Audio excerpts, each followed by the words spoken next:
하나님께서 오늘 우리에게 주신 말씀의 제목은 똥파리의 신을 믿고 있지 않습니까? 라는 제목으로 함께 말씀을 나누겠습니다. 먼저 첫 번째 본문 열왕기상 22장 40절, 51절에서 53절 함께 봉독하겠습니다. 시작. 아합이 그의 조상들과 함께 자매 그의 아들 아하시야가 대신하여 왕이 되니라. 유다의 여호사밧 왕 제17년에 아합의 아들 아하시야가 사마리아에서 이스라엘의 왕이 되어 2년 동안 이스라엘을 다스리니라. 그가 여호와 앞에서 악을 행하여 그의 아버지의 길과 그의 어머니의 길과 이스라엘에게 범죄하게 한 느밧의 아들 여로보암의 길로 행하며 바알을 섬겨 그에게 예배하여 이스라엘의 하나님 여호와를 노하시게 하기를 그의 아버지의 온갖 행위같이 하였더라. 아멘. 두 번째 본문 열왕기하 1장 1절에서 4절 같이 봉독하겠습니다. 시작. 아합이 죽은 후에 모압이 이스라엘을 배반하였더라. 아하시야가 사마리아에 있는 그의 다락 난간에서 떨어져 병들매 사자를 보내며 그들에게 이르되 가서 에그론의 신 바알세붑에게 이 병이 낫겠나 물어보라 하니라. 여호와의 사자가 디셉 사람 엘리야에게 이르되 너는 일어나 올라가서 사마리아의 왕의 사자를 만나 그에게 이르기를 이스라엘의 하나님이 없어서 너희가 에그론의 신 바알세붑에게 물으러 가느냐. 그러므로 여호와의 말씀이 네가 올라간 침상에서 내려오지 못할지라 네가 반드시 죽으리라 하셨다 하라. 엘리야가 이에 가니라. 아멘. 이스라엘의 초대 왕이었던 사울의 국가 경영의 실패로 이스라엘은 한민족 두 국가의 분열을 초래하게 됩니다. 이후에 다윗의 제사장 나라의 충성도를 통해서 다시 나라는 7년 반 만에 하나의 통일 국가로 만들어집니다.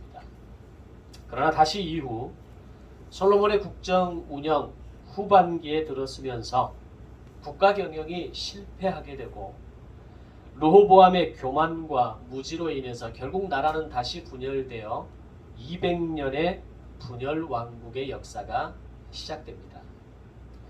지금 우리나라가 현재 분단 70년의 역사를 안고 살아가고 있습니다. 그렇게 보면 이 200년이라고 하는 시간이 결코 짧지 않은 굉장히 긴 어떤 무게의 시간이라는 것을 알 수 있습니다. 그렇게 분열 왕국이 시작되면서 남왕국 유다는 다윗의 후손인 르호보암이 왕으로 세워집니다. 그리고 북왕국 이스라엘은 솔로몬 당시 국가 영웅이었던 여로보암이 왕으로 세워지게 됩니다. 여로보암이 북왕국 이스라엘의 왕으로 세워진 것은 지난주에도 말씀드렸던 것처럼 사실 절대로 있을 수 없는 불가능한 일이라고 말할 수 있습니다. 어느 누구조차도 생각할 수 없었던 하나님의 전적인 은혜의 결과였다라고 말할 수 있습니다. 사울의 후손도 아니었고 다윗의 후손도 아니었던 사람이 남왕국 유다보다 5배나 더 크고 강한 나라의 왕으로 세워졌다고 하는 것은 이스라엘 나라의 모든 백성들이 여로보암을 보았을 때 그것은 굉장한 사건이었습니다. 그렇게 여로보암을 왕으로 세우시면서 여로보암에게 거시는 하나님의 기대는 딱 한 가지였습니다. 바로 제사장 나라의 회복이었습니다. 남왕국 유다보다 더 강력한 나라를 여로보암에게 주심으로 인해서 르호보암을 견제하게 하시는 도구로 사용하십니다. 또한 남왕국 유다보다 더 강한 힘을 통해서 남왕국 르호보암을 도와서 제사장 나라를 다시 회복하기 위함이었습니다. 이것을 위한 하나님의 요구는 굉장히 명확하고 구체적이었습니다. 즉 1년에 3번 절기를 지키면서 유월절, 오순절, 초막절 이 3가지의 절기는 반드시 남왕국 유다의 수도인 예루살렘으로 가서 그 성전에서 제단을 쌓고 절기를 지키라고 하는 명령이었습니다. 만약에 이 명령을 네가 지키기만 하면 너를 다윗의 집과 같이 하겠다. 이것 굉장히 놀라운 약속이거든요. 다윗의 집과 같이 하겠다라고 하는 것은 다윗에게 약속했던, 다윗에게 주셨던 그 하나님의 놀라운 역사와 영광을 바로 여로보암 너의 가문에게도 동일하게 주겠다라고 하는 약속이었습니다. 그런데 이런 여로보암을 향한 기대와 하나님의 어떤 마음은 처음부터 처참하게 무너지게 됩니다. 여로보암은 짝퉁 제사장을 만들어서 세워서 제사를 집례하게 만들었고, 자신이 가장 잘할 수 있는 건축 기술을 통해서 짝퉁 제단을 만들게 됩니다. 그리고 하나님께서 명령하신 그 3번의 절기와 비슷한 시기에 짝퉁 절기를 만들어서 예루살렘 성전으로 북왕국 이스라엘의 백성들은 어느 누구도 갈 수 없도록 만들어 버렸던 겁니다. 이유는 북왕국 이스라엘의 백성들이 유다의 예루살렘 성전으로 가서 제단을 쌓고 절기를 지키다 보면 결국 그들의 마음이 유다에게 빼앗겨서 다시 남왕국 유다로 돌아가지 않을까에 대한 두려움이 있었다라는 것을 말씀드렸습니다. 결국 하나님의 기대와 뜻을 저버린 여로보암 왕조는 그의 아들 나답을 끝으로 2대 만에 끝이 납니다. 사실 하나님께서 다윗에게 약속하셨던 굉장히 중요한 약속 한 가지가 뭡니까? 너의 후손에게서 왕위가 끊어지지 않겠다라고 하는 약속 아닙니까? 그래서 솔로몬이 그의 국정 운영 후반기에 범죄하고 하나님을 향한 마음이 돌아서버리게 되고 그의 아들 르호보암마저도 오히려 백성들을 핍박하고 그들을 정갈로 채찍으로 내가 다스리겠다라고 하는 그 초심을 잃어버린 제사장 나라를 잃어버렸음에도 불구하고 하나님은 르호보암에게서 또한 그의 후손에게서 앞으로 350년의 시간 동안 왕위를 빼앗지 않습니다. 그런데 여로보암에게도 동일하게 다윗에게 했던 그 약속, 그 다윗의 복을 너에게 주겠다고 하신 말씀은 또 하나의 중요한 근거는 뭡니까? 왕위의 약속입니다. 즉 너가 왕손은 아니지만 다윗의 후손도 사울의 후손도 아니지만 너를 왕으로 세워서 네 아들, 네 자손, 너의 후손 모두를 왕으로 이어가겠다라고 하는 약속을 암묵적으로 하신 거라는 겁니다. 그런데 하나님께서 자신에게 명령하셨던 그 기대와 그 사명을 한꺼번에 다 무너뜨리고 그의 아들 나답에게 가서마저도 결국 그들은 하나님의 기대를 저버리고 말아버립니다. 그렇게 해서 결국 영원히 이어질 수 있는 왕가의 후손의 그 집안이 2대 만에 속된 말로 작살나버린 겁니다. 그리고 이후에 바사와 엘라와 시므리를 거쳐서 6번째 왕으로 오므리 왕이 세워지게 되는데 이 오므리 왕을 시작으로 오므리 왕조가 시작됩니다. 자, 왕이 될 자격이 없었던 사람에게 왕이 될 수 있는 엄청난 특권과 은혜를 주어졌고 내가 너에게 명령한 것을 지키기만 하면 다윗에게 주었던 그 복을 동일하게 주시겠다라고 하는 이 엄청난 약속을 받았음에도 불구하고 그 모든 특권과 약속을 2대 만에 빼앗겨버린 겁니다. 그렇게 여로보암 왕조는 끝이 나고 다시 6번째 왕 오므리 왕을 시작으로 오므리 왕조가 시작되어지게 되었다는 겁니다. 오늘 이런 인생의 모습을 우리는 동일하게 경험하며 살아가는 것이 오늘 현대의 그리스도인이라는 것을 알아야 합니다.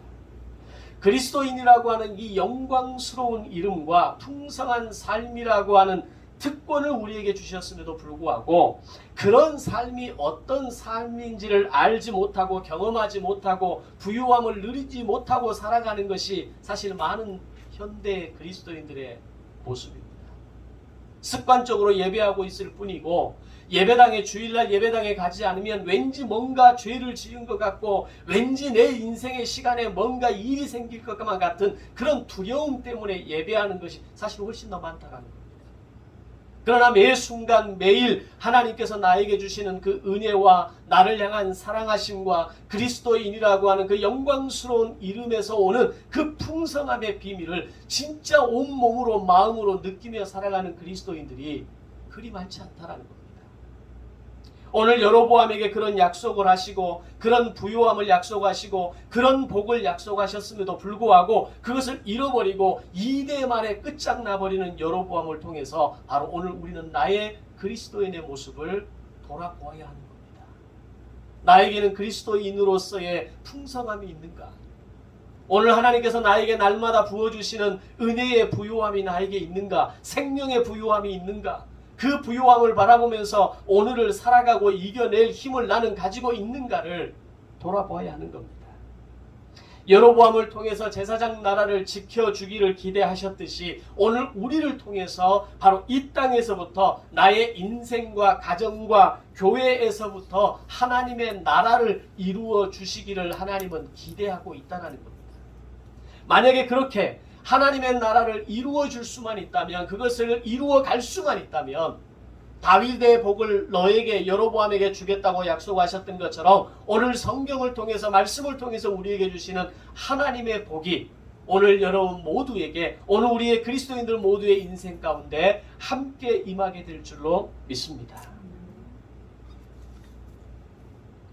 그런데 우리는 내 생각과 기준과 경험을 따라서, 느낌을 따라서 나의 인생도 가정도 배우자도 부모도 자녀도 내가 만족하고 내 필요를 채우는 모습으로 만들어가고 있다는 겁니다. 그로 인해서 나타나는 결과가 뭡니까? 부모와 자녀의 관계가 깨어지고 부부의 관계가 깨어지고 개인의 인생마저도 부유함을 잃어버리고 공고함 속에서 살아가고 있다는 겁니다. 바로 그 예가 여로보암과 그 가문에게 허락하신 특별한 은혜를 상실하고 그 아들 대에서 왕조가 끝나버리는 모습이 오늘 우리에게 주시는 교훈이 되는 겁니다. 부모에게서 자녀에게로 신앙의 유산은, 흘러가는 신앙의 유산은 아름다워야 합니다.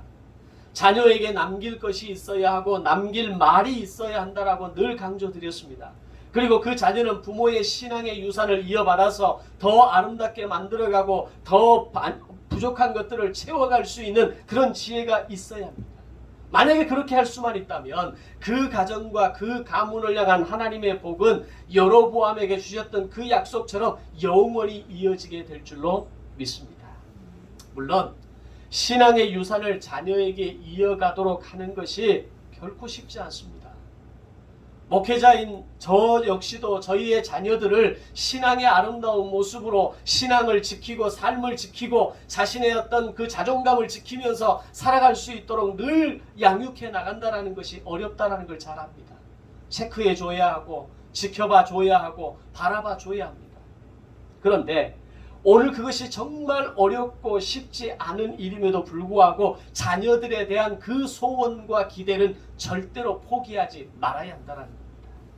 늘 격려하고 지지하고 99%가 채워져야만 내가 너를 인정하고 내가 너를 칭찬하고 네가 나의 자녀라고 말하는 것이 아니라 단 1%의 가능성과 실천을 보일지라도 칭찬할 수 있는 마음을 가져야 한다는 겁니다.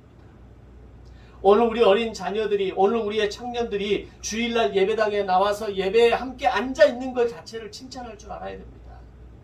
그들이 뭔가 마음에 결단하고 내가 한번 이렇게 살아보겠나라고 하는 그 모습을 우리는 인정해 줄 수 있어야 합니다. 사실은 99%가 부족할 수는 있습니다. 나머지 하지 않고 있는 게 너무 더 많은 것일 수도 있습니다. 그러나 오늘 나로부터 내 자녀에게까지 신앙의 유산이 흘러가는 것은 절대 하루아침에 되는 게 아닙니다.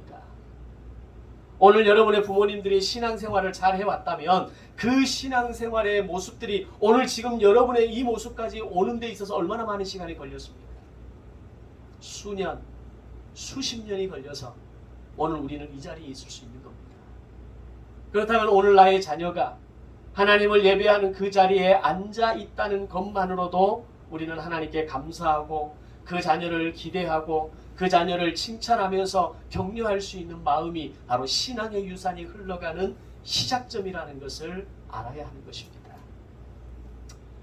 자, 그렇게 여로보암의 왕조가 2대 만에 무너지고 3명의 왕이 세워지는 혼동기를 지나면서 마침내 오므리 왕조가 시작됩니다. 이 시기에 북왕국 이스라엘의 오므리 왕조를 대상으로 활발한 활동을 전개한 사람들이 바로 그 유명한 엘리야, 엘리사 선지자입니다.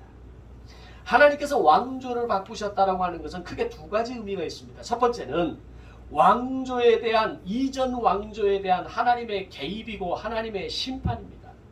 하나님의 기대를 받았던 여로보암이 결국 제사장 나라의 회복을 실패하고 오히려 여로보암의 길이라고 하는 대명사를 만들었을 때 하나님은 여로보암 왕조를 직접 끝내버리신 겁니다. 두 번째 의미는 새롭게 세워진 왕조를 통해서 하나님의 기대와 소망을 다시 새롭게 그들에게 거르시면서 제사장 나라의 회복과 충성도를 지켜주기를 바라셨던 겁니다. 그런데 결과적으로 그렇게 세워진 오므리 왕조마저도 하나님의 기대를 저버리게 됩니다. 오므리 왕조에 대해서 그들의 잘못을 깨닫게 하고 북이스라엘을 다시 하나님께 돌아오도록 하기 위해서 그렇게 붙여진 사람이 바로 엘리야 선지자였던 겁니다. 그런데 엘리야 선지자가 그렇게 목숨을 걸고 죽을 고생을 다해가면서 북왕국 이스라엘을, 오므리 왕조를 다시 제사장 나라로 돌이켜야 하는데 이게 제대로 잘 안 되는 거예요. 너무 어렵고 쉽지 않았습니다.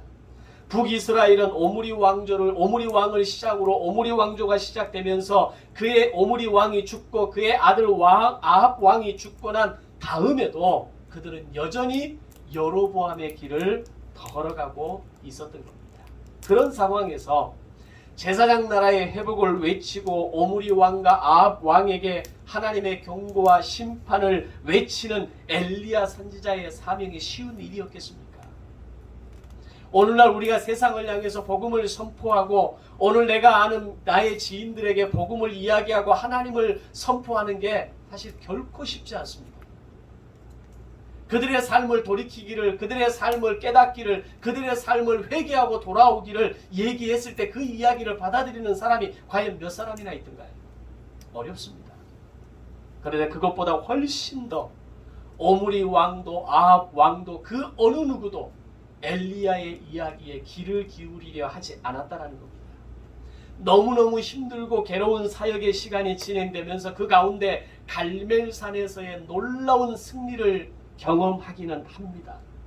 그러나 곧바로 이어지는 이세벨의 엘리야를 향한 죽음의 위협과 자객을 보냄으로 인해서 그 자객을 피해 도망 다녀야만 하는 자신의 무력감을 직면했을 때 엘리야가 뭐라고 고백합니까? 그 광야의 로뎀나무 아래에 누워서 내가 차라리 여기서 죽었으면 좋겠습니다. 하나님 여기서 내 생명을 거둬가 주십시오. 내가 차라리 태어나지 않았더라면 더 좋았겠습니다. 이런 표현을 사용하지 않습니까? 그것은 그만큼 오므리 왕조를 상대하는 엘리야에게 있어서 오므리 왕조는 너무나 힘들고 버거울 만큼 죄악으로 물들어 있는 왕조였다라는 것을 보여줍니다. 그런 가운데에서 하나님께서 보내신 천사가 엘리야를 어루만지면서 숯불에 구운 떡과 물을 먹게 하시고 다시 일어서는 경험을 하기도 합니다. 그리고 엘리야는 다시 아합 왕에 이어서 그의 아들 아하시야에게 나아가서 아하시야의 죄를 고발하는 사명을 맡게 되는데 그것이 오늘 본문의 이야기입니다. 자, 일단 아하시야의 기본적인 죄악의 모습을 성경은 이렇게 이야기합니다. 아버지 아합의 뒤를 이어서 북이스라엘의 왕이 되어 2년 동안 이스라엘을 다스리는데 그 2년이라는 시간이 사실 얼마나 긴 시간입니까? 굉장히 짧은 시간 아닙니까? 근데 그 짧은 2년의 시간 가운데 아하시야 왕이 한 일을 이렇게 기록합니다. 여호와 앞에서 악을 행하여 그의 아버지 아합과 그의 어머니 이세벨의 길을 그대로 따라갔고 그것은 곧 여로보암의 길을 가는 악순환의 연속이었다라는 겁니다. 아하시야는 바알을 섬기고 예배했고 한치의 오차도 없이 그의 아버지 아합의 행위를 반복했더라는 겁니다. 여기서 우리가 중요하게 보아야 하는 것은 부모가 자녀 앞에서 어떻게 살아야 하는가를 우리에게 말씀하십니다. 자녀는 철저하게 부모의 삶의 모습을 반영하고 부모의 삶의 모습을 닮아가는 것이 일반적입니다. 그래서 오늘 우리가 부모가 자녀 앞에서 어떻게 살아야 하는지, 자녀에게 어떤 뒷모습을 보여주어야 하는지에 대한 강력한 경고라는 겁니다. 며칠 전에 제가 밥을 먹으면서 선풍기를 트는데 발로 이렇게 눌렀어요. 그러니까 저희 아내가 하는 말이 예전에 어린이집에서 일할 때 애들이 전부 다 선풍기를 발로 끄고 켠대요. 그게 왜 그러겠습니까? 그들의 부모님들이 선풍기를 끄고 켤 때 발로 켜고 끄는 것을 늘 보고 온 거예요. 그 보고 왔던 것이 아이들이 사회생활을 하면서 유치원이라고 하는 그 사회생활 속에서 발로 켜고 끄고 있는 거죠. 부모가 가정에서, 부모가 생활 속에서, 부모가 삶 속에서 어떤 삶과 어떤 언어와 어떤 삶의 모습을 가지고 있느냐가 오늘 우리의 자녀들의 모습 가운데 그대로 나타나게 된다는 겁니다. 아하시야는 그의 아버지 아합의 길과 그의 어머니 이세벨의 길과 선대 왕이었던 여로보암의 길을 그대로 행하게 되었는데 그 정도가 어느 정도였냐? 여호와 하나님을 노하게 할 정도였다라고 이야기합니다. 2년 동안 한 게 아무것도 없어요. 2년 동안 한 것이라고는 여호와 하나님을 노하게 하는, 그리고 그 안에 내용으로 들어가 보면 아버지 어머니의 그 여로보암의 길을 반복하는 악순환의 삶을 살았다라고 하는 겁니다. 이것은 죄가 어떻게 발전하고 어떻게 업그레이드 될 수 있는가를 우리에게 보여줍니다. 아합과 이세벨의 죄는 아하시야에게 학습되었고 아하시야에게 발전되었으며 아하시야에 이르러서는 거의 완전체가 되어버렸다는 것을 알아야 합니다. 그래서 지금까지의 아하시야의 죄악이 그들의 부모의 범죄에 대한 모방범죄에 해당하는 것이라면 굉장히 창의적인 죄악이 새롭게 나오게 됩니다. 그것이 오늘 두 번째 본문의 이야기입니다. 아하시야는 자신의 실수로 다락난간에 떨어져서 병이 들게 되는 상황을 만나게 되는데, 이런 상황에서 그가 한 행동은 내가 과연 살 수 있는가를 바알세붑에게 물었다라는 겁니다. 아하시야가 자신의 생사를 물었던 바알세붑이 어떤 신인가 하면은 블레셋의 도시국가인 에그론의 백성들이 섬기던 우상의 하나였습니다. 그 실체가 파리의 신이었습니다. 다시 말하면 블레셋의 바알세붑은 똥파리의 신이었다는 겁니다. 그 똥파리의 신에게 사신을 보내서 오늘 내가 난간에 떨어져서 병이 들어서 지금 너무 힘들고 괴로운데 과연 내가 살 수 있겠느냐라고 하는 질문을 똥파리에게 물어봤다는 얘기입니다. 그런데 아하시야는 만군의 하나님, 살아계신 하나님, 모든 피조물을 만드시고 나를 만드신 전지하신 하나님을 기도하고 똥파리의 신에게로 사람을 보내 이런 질문, 나의 생사 화복에 대한 질문을 묻게 했더라는 겁니다. 이것은 하나님을 외면하고 망각한 인간이, 그리고 아하시야가 얼마나 멍청하고 무지한 인간인지를 보여주는 단적인 예입니다. 지금까지는 부모의 범죄를 모방하는 모방범죄의 수준이었다면 오늘 본문에서 나타나는 이 아하시야의 행동은 굉장히 창의적인 죄인데, 그 창의적인 죄 내용이 똥파리에게 나의 생명의 유무를 물어봤다는 이야기입니다. 어떻게 인간이 이렇게 멍청할 수가 있습니까? 오히려 아하시야는 자신이 난간에서 떨어졌을 때 이것이 하나님이 나를 깨우시는 방법이라고 먼저 생각했어야 했습니다. 하나님께서 나에게 오늘 자신이 지금 죽어가는 자신의 약함을 직면했을 때 하나님께서 나를 살려주실 것을 간구하며 먼저 부르짖어야 했습니다. 그런데 오히려 아하시야는 블레셋의 똥파리의 신에게로 나아가서 자신의 운명을 맡기고 자신의 생사를 의뢰하는 치명적인 실수를 범하고 있는 겁니다. 그런데 이런 모습이 지금으로부터 3000년 전의 모습으로만 끝나는 것이 아니라 오늘날 과학과 이성과 인문학의 최고점에 이른 현대를 살아가는 이 시대 지성의 실체라는 것을 아십니까? 해마다 때마다 시험철이 다가오고 입사철이 다가오고 승진시험이 다가오면 나름 용하다고 소문난 무속인의 집 문턱이 달아지도록 문전성시를 이루는 게 오늘 우리가 살아가는 21세기입니다. 자녀의 결혼을 앞두고도 무지한 부모들은 두 자녀의 궁합을 맞춰보고 그들의 말 한마디에 얼굴색이 달라집니다. 심지어 믿음을 가진 사람들조차도 다른 것은 안 봐도 이런 봐야 한다라고 하면서 궁합과 사주와 토정 비결을 찾아다니고 있습니다. 나의 인생과 자녀의 인생을 위해서 그 속에 중요한 결단과 선택의 시간을 위해서 살아계신 하나님, 전지하신 하나님, 전능하신 하나님 앞으로 나아가 부르짖으며 하나님의 마음을 구하고 뜻을 구하는 사람들이 많지 않다는 겁니다. 과연 용하다는 무속인을 찾아가는 사람들 가운데 기독교인들은 한 사람도 없을까요? 언젠가 통계에 의하면 주일 예배를 마치고 바로 차를 몰아서 용하다는 무속인으로 집으로 간다는 그리스도인의 비율이 전 기독교인의 10%가 된다고 발표를 합니다. 기독교인임에도 불구하고 평생을 살면서 궁합이나 사주, 점괘를 직접 복채를 내고 본 적이 있다는 비율이 30% 이상이라고 이야기합니다. 사실 그것이 어디까지 정확한 팩트인지는 중요하지 않습니다. 그런 사람이 1%가 있다는 게 놀라운 겁니다. 그런 사람이 한 사람이라도 있다는 것이 부끄러운 것이라는 것을 우리는 알아야 합니다. 그런 사람이 한 사람이라도 있다는 것이 여호와 하나님을 노하게 할 수 있다는 것을 알아야 합니다. 그런 아하시야를 향한 엘리야의 심판 메시지는 죽음의 메시지였습니다. 네가 그 침상에서 내려오지 못할 것이다. 이것이 여호와의 말이니라. 아멘. 두 번째 보면 3절 4절에 보면 이스라엘의 하나님이 없어서 너희가 에그론의 신 바알세붑에게 물으러 가느냐. 조금 더 리얼하게 이스라엘의 하나님이 없어서 너희가 에그론의 신 똥파리에게 물으러 가느냐. 그러므로 여호와의 말씀이 네가 올라간 침상에서 내려오지 못하고 반드시 죽으리라 하셨다 하라. 엘리야가 이에 가니라.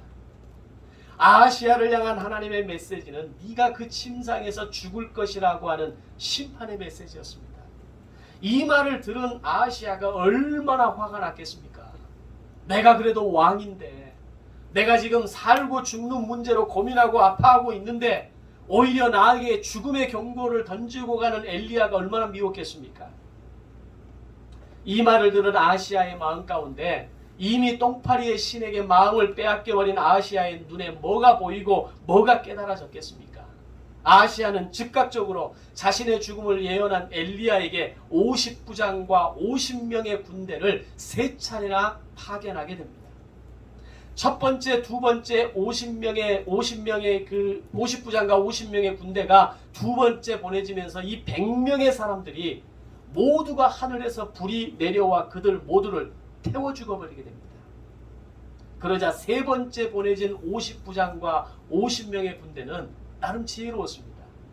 겸손히 엘리야에게 나아가 생명을 구하면서 왕의 명령을 전달합니다. 엘리야는 이 세 번째 50부장과 함께 아하시야에게 다시 나아가서 다시 한번 아하시야에게 예언합니다. 그것이 열왕기하 1장 15절 16절 말씀인데 놀라운 건 3절 4절에 했던 하나님의 말씀을 그대로 반복해서 다시 한번 들려주게 됩니다. 네가 침상에서 죽으리라. 여기에서 아하시야 왕은 깨달아야 됐습니다. 자신의 인생에 어떤 일이 반복적으로 일어날 때 그것이 하나님이 나를 향한 강력한 경고의 메시지라는 것을 아하시야는 알아야 했습니다. 나를 깨닫게 하시기 위해서 환경을 조성하시는 것임을 알아야 했고 자신이 무엇을 잘못했는지 어떻게 바로잡아야 했는지를 알아야 했습니다. 마찬가지로 오늘 우리의 인생에서 불행이 반복되고 막힘이 반복되고 인생의 기초 자체가 무너지는 상황을 경험할 때 우리는 하나님 앞에 겸손히 나아가 물어야 합니다. 혹 내가 하나님 앞에 돌이켜야 할 것이 있습니까? 혹 내가 고치고 내가 잘라내고 내가 끊어내야 할 죄악이 지금 나에게 남아 있습니까? 혹 내가 하나님의 방법을 거스리고 내 방법과 내 원칙을 고수하고 고집하고 있지는 않습니까? 하나님 앞에 물어봐야 합니다. 그런데 인생의 막힘과 반복된 우리의 인생의 불행한 환경들이 반복되어질 때 우리는 하나님께 묻지 않습니다. 늘 그 잘못의 문제의 책임이 다른 사람에게 누군가에게 어떤 환경에 타인에게 있다는 것을 우리는 전제하고 나가버리는 겁니다. 물론 나 자신을 향해서 끊임없이 자신을 염세적으로 자신의 인생을 바라보고 자신의 인생을 불행하고 저주 이런 이야기는 아닙니다. 그러나 하나님 앞에 묻고 나아가는 거죠. 하나님, 제 인생에 이런 어려움이 반복되는 이유가 뭡니까? 내 삶에 막힘이 반복되는 이유가 뭡니까?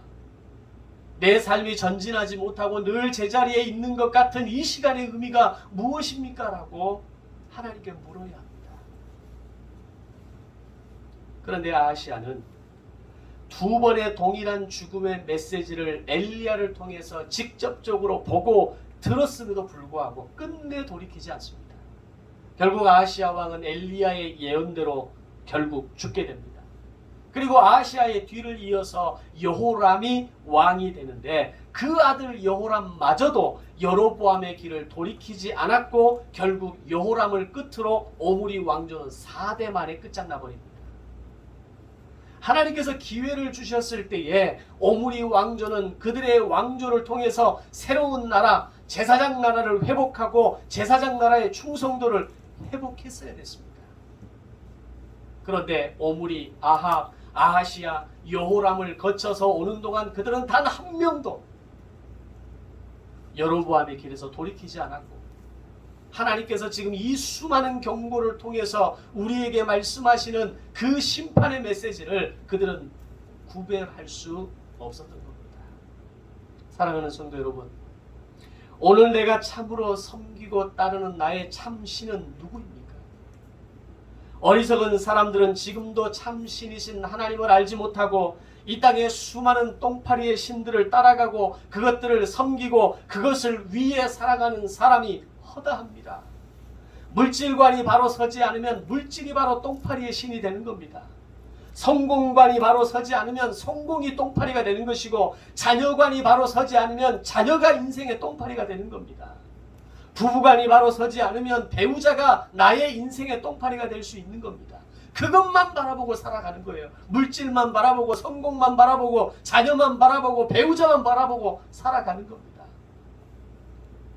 3000년 전 아하시야만이 똥파리의 신에게 나아가서 내가 살겠습니까? 죽겠습니까? 라고 물었던 것이 아니라 오늘 이 시대를 살아가는 우리가 똥파리의 신을 하나씩 섬기면서 그것들이 나를 살리고 그것들이 나를 행복하게 하고 그것들이 나를 웃게 할 것이라고 착각하고 살아간다는 겁니다. 물질이 중요하지 않고 성공이 중요하지 않고 자녀가 중요하지 않다는 말이 아닙니다. 너무나 소중하고 있으면 좋고 그것을 위해서 우리는 살아갑니다. 그러나 그 분명한 철학과 중심에 세워지지 않으면 그것으로 인해서 내가 울고 웃는 인생을 살아가게 되고 그것이 나의 삶을 행복하게 만드는 나의 삶의 주체가 된다면 그건 똥파리가 되는 겁니다. 이 땅의 수많은 현대인들이 오늘 21세기의 수많은 똥파리들을 섬기고 믿고 따라가고 있다는 겁니다. 왕조를 바꾸시면서까지 하나님이 바로 세우시려고 했던 것은 제사장 나라의 회복이었습니다. 하나님께서는 오늘 나를 통해서 오늘 나의 삶을 기경하시면서까지 때로는 나의 삶의 고난을 배열하시고 때로는 나의 삶의 고통을 배열하시면서까지 오늘 우리에게 기대하시는 것은 오늘 나를 통해 하나님 나라를 이 땅에서부터 하나님 나라를 내 인생에서부터 하나님 나라를 내 가정과 내 자녀와 오늘 나의 부부관계 속에서부터 이루어 가기를 원하신다는 겁니다. 그렇게 하기만 하면 네가 그럴 수만 있다면 너의 가정을 다윗의 집같이 하게 하겠다. 너의 가정에 하늘의 복과 은혜로 충만하게 하겠다라고 하신 그 약속의 말씀이 이루어지는 통로가 되는 겁니다. 그 일에 동참하지 않으시겠습니까? 구속사를 이루는 그 사명에 참여하시지 않겠습니까? 그것은 똥파리의 신이 아닌 만군의 하나님, 살아계신 하나님, 생명의 하나님, 전지전능하신 하나님, 바로 그분이 내가 믿는 하나님이라는 것을 인정하고 그분 앞에 나아가 고백하고 그분과의 관계를 날마다 점검하고 그분과의 관계를 풍성하게 이루어가게 될 때 오늘 나를 통한 하나님의 구속사의 역사가 시작되게 될 줄로 믿습니다. 혼돈의 시대를 살아가면서도 기꺼이 하나님의 기대와 사명을 이루는 삶을 살았던 엘리야와 같은 사명자들, 그리고 교회를 하나님께서는 지금도 찾고 계시고 그들을 통해서 하나님의 나라를 이루어가기를 원하시는 것입니다. 함께 기도하겠습니다.